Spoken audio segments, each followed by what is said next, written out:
You can tell red maples because they have bark that the plates break off at the bottom and curl out and break off at the top and curl out. So older specimens start looking like miniature shagbark hickories with, you know, bark that's going like, how do I do it, like this, off the trunk.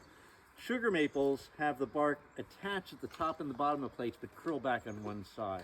So by looking at the bark pattern, you can tell if it's red maple or sugar maple. But the reason I stopped here, if you look, you're going to see this tree, as you're looking up, has a spiral growth that's turning in this direction. Can you see that? All of our trees are genetically determined to spiral. It's part of their phyllotaxy. That means as the tree grows up as a spiral, the branches don't grow right above and below each other. They get offset, which maximizes solar gain.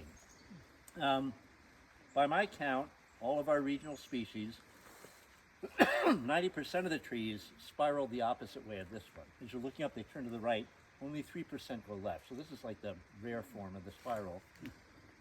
That's genetically determined, but the intensity of the spiral is environmentally determined. So if a tree is really growing quickly upwards, stretching out, growing tall fast, it's almost like taking a spring and pulling out. The nature of the spiral is reduced.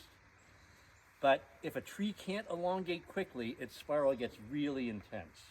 So that's a great adaptation. If a tree is on a windy ridgetop and they're wind stunted, they're going to have a very strong spiral, which means it's going to be very tough to break that trunk. But in a forest like this, if you see really intense spirals, this is not too intense, but if you see really intense ones, it means the tree was canopy suppressed and couldn't elongate. So generally, if you see trees with really tight spirals in the woods, they're going to be way older than you think based on their size.